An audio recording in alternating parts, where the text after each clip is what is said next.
Tonight, we journey into one of Liverpool's most cursed buildings, a place where the past never lets go. This is the story of the whispering walls of Newsham Park. Newsham Park Orphanage opened its doors in the 19th century, offering shelter to the abandoned sons and daughters of Liverpool. But behind the charity, there was another agenda.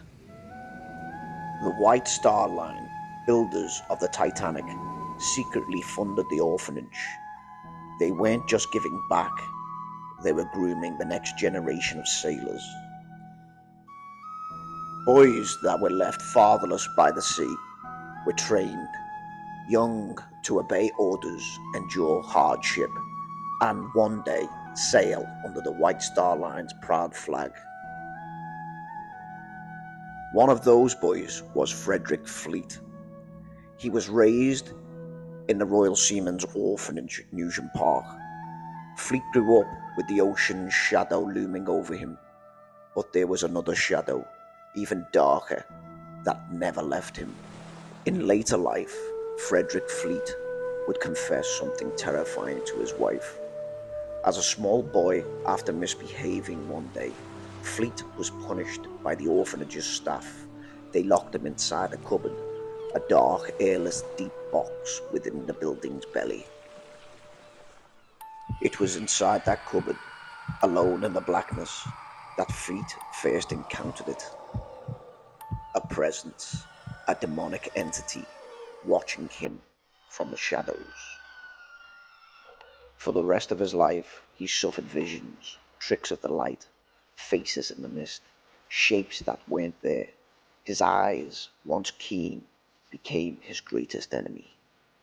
Maybe, just maybe, that's why, on that fateful night in 1912, staring into the freezing Atlantic darkness, Fleet didn't spot the iceberg until it was too late.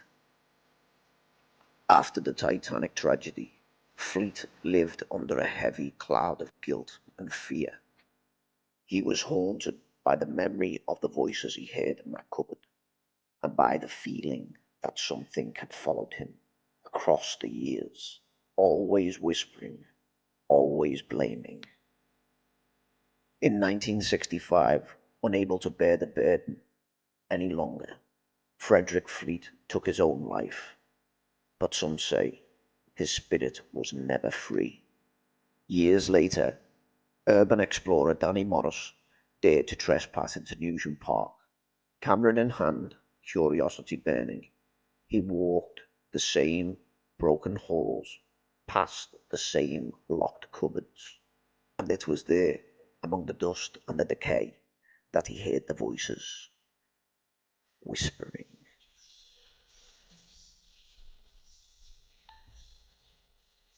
Calling, pleading. Danny found a plaque honouring Frederick Fleet and swears he saw a figure, a gaunt sailor, drenched, hollowed-eyed, reaching out from the gloom. Danny fled the orphanage that night in terror, but he left part of himself behind. Those close to him say he was never the same again, consumed by depression, trapped by something unseen. The whispers didn't die with Fleet or Danny Morris. They still echo today, through the fog, through the silence, through the eyes of those who see what they shouldn't have seen. In 2003, two suspected burglars fled into the abandoned orphanage after a break-in near Prescott Road.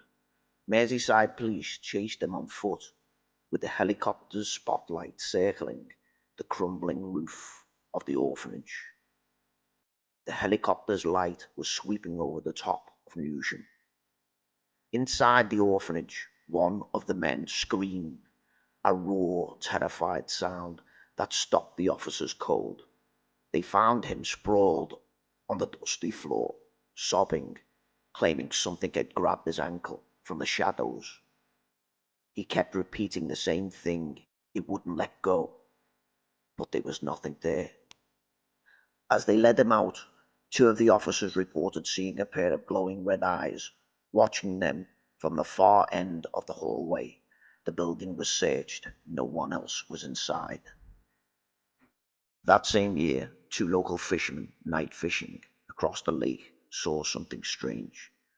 The orphanage lit up, not with electricity, but with gas lamps. The windows glowed a sickly amber.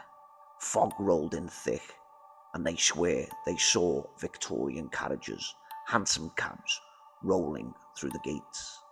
The gates that had been rusted shut for decades were wide open. Others walking the park have seen children's faces pressed against the upstairs windows, waving slowly, blank-eyed and pale. One group of teenagers shone a laser pen across the park into the orphanage windows, trying to be funny, until a ball of glowing white light burst from the roof. It shot across the sky in seconds, over half a mile, and chased them down the footpath. As they fled, they swear they heard a man's voice screaming, not with rage, but in agony. In the early hours of one October morning in 2021, a man driving home along Orphan Drive pulled over when he spotted something impossible. It was 4:03 a.m., pitch black, freezing, and there, near the edge of the lake, stood a little girl no older than 9, dressed in what looked like a faded old uniform, quietly throwing stones into the water. There were no other people around, no nearby homes, no sounds but the wind and the gentle splash of water. Concerned, the driver stopped his car and called the police. He stepped out with his torch, called out to her, but when the light from his torch hit her, it went straight through. She didn't turn to look. She floated slowly at first. Then, all at once, she rushed towards him. Panicking, he backed away, heart hammering. She passed right through his car, straight across the road, and disappeared into the wall of the orphanage.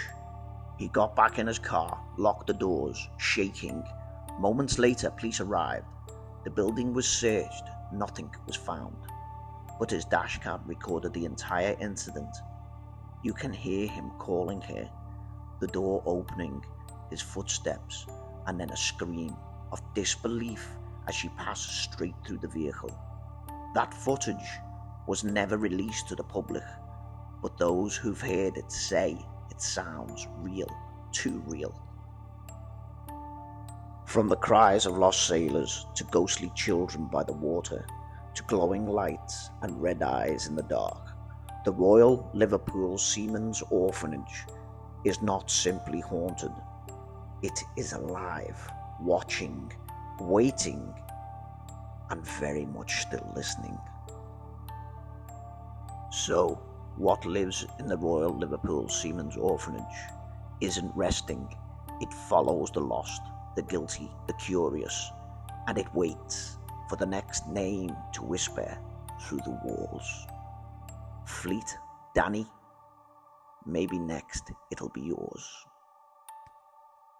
If you've felt the chill of something watching you tonight, you're not alone. Stories like these are only the beginning. There are more truths buried behind this city, and I'll keep digging them up, one nightmare at a time. If you're brave enough to join me, like the video, subscribe to the channel, and remember, some places never forget, and neither do I.